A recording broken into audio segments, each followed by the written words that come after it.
nagbibideo akong kalsada. Wala na akong pang-upload sa YouTube eh.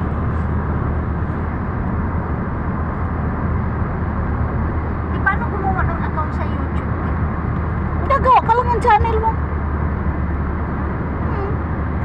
Ang ganun din nagawa. Sa Facebook, di ba? Ganun Facebook din. Wala akong ano ng Facebook. Hindi, di ba may Facebook ka? Oh, parang doon, nag-fill up ka. Sa YouTube, mag-fill up ka rin. Saan ako dadaan? Sa ano? Play Google. Store? Sa Google ka, gawa ka ng ano, Google account.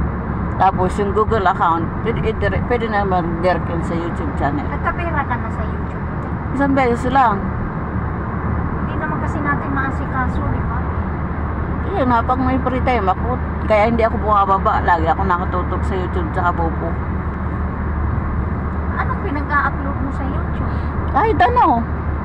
Kaya ito nang bibidyo nga ako kasi wala akong may upload na. Binibidyo ako tong kalsada.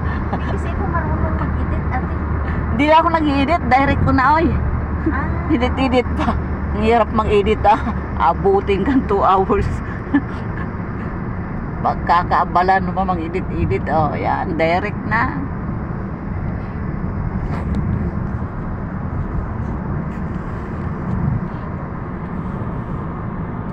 Ikaw na, Joy.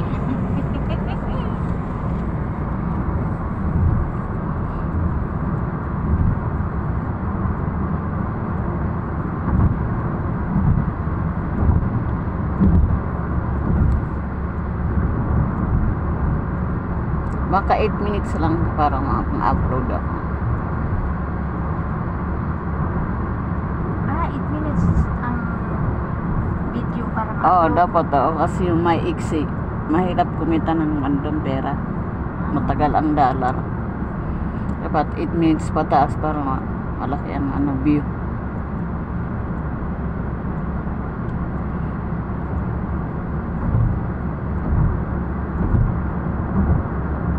Pwede na pass by it. I don't know. I thought we pass by it. The time I'm going there, they say travel to Miss Travel. At that time going there. I thought no other way. How many we? That's it. Going to Agusta? Yeah.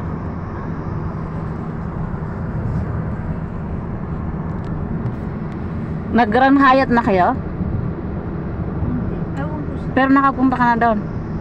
Granaya? Nakailang ka na doon? Hindi ako nag-Granaya. Hindi ka pa nag-Grand Hyatt. Simula't-simula hindi ako nag-Granaya. Sa Muscat Hills. OCEC. OCEC. Oo, OCEC. Isang beses lang din.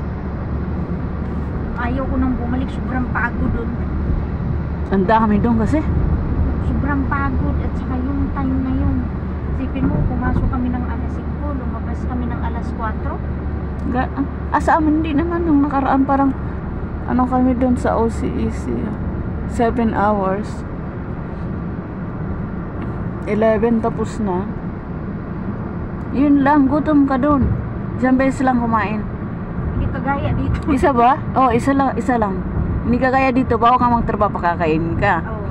Tapos pakakainin ka ulit. Doon, isahan lang. Patayo-tayo ka na doon sa pag natapos, saka lang makakain. Tapos yung doon, sobrang Tapos stricto. kulang pa ang pagkain. Ang dami namin kumain.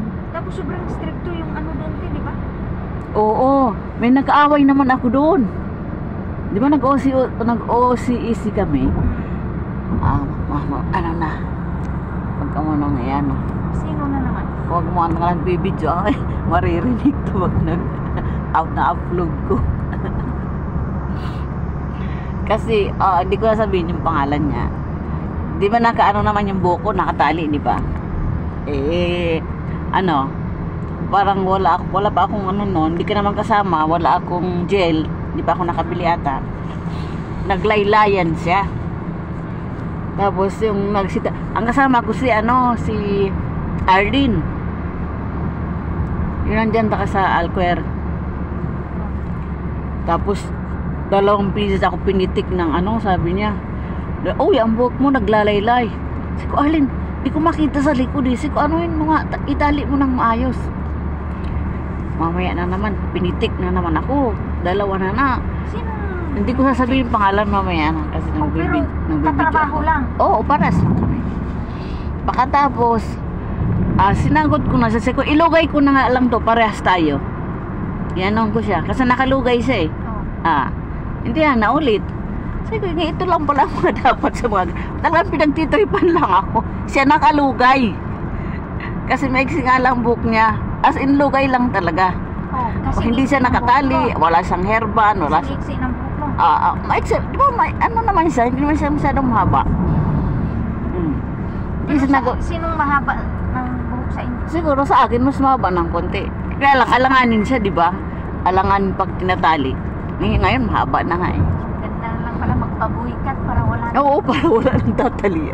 Ayun, sinagot ko na siya. Tapos sabi ko, ilugay ko na lang kaya to, paras tayo. Hindi na siya naulit. Tapos yung nagmi-meeting na naman kami. Yung mga spy siya doon. Check pati mga kuko. Na-check yung manicure na itim. Kung grabe naman kahigpit dito. Manicure na itim. Tapos, nakita na naman yung buko. Tapos sabi ko, nakatali naman eh. Sabi ko, mayroon nga dito nakalugay. Hindi na umimik yung Hindi na imamik yung supervisor. Tapos, umpisa na.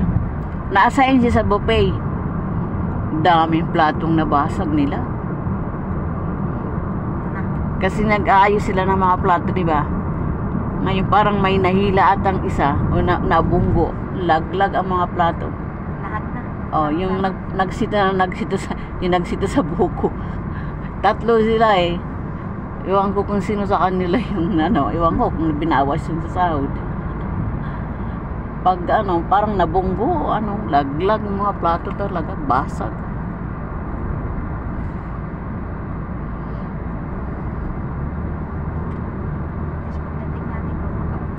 Dito sa daily mo, anong oras ka mga pasok? Ngayon na walang klase alas 8. Kasi nasa bahay sila lahat, Oo, hindi yung magulang, may pasok. Kaso lang yung Yung mga bata, kasama mo, bantay ka. Oo, yung isang Aga- bata, isa alas- lang naman. Ay, 8 hours. Oo. 8, 9, 10, 11, 12, 1, 2, 3, 4. Tama, 8 hours naman sa Pura. Oo, Hindi, kaya, hindi ba? Di ba monthly ako dyan? Pero 8 hours lang. Oo, monthly ako dyan. Tinaasan ko din. What you mean tinaasan? Oo. Tinaasan ko din kasi dati, bigay nila sa akin 12:30 to 6. 160. Ngayon,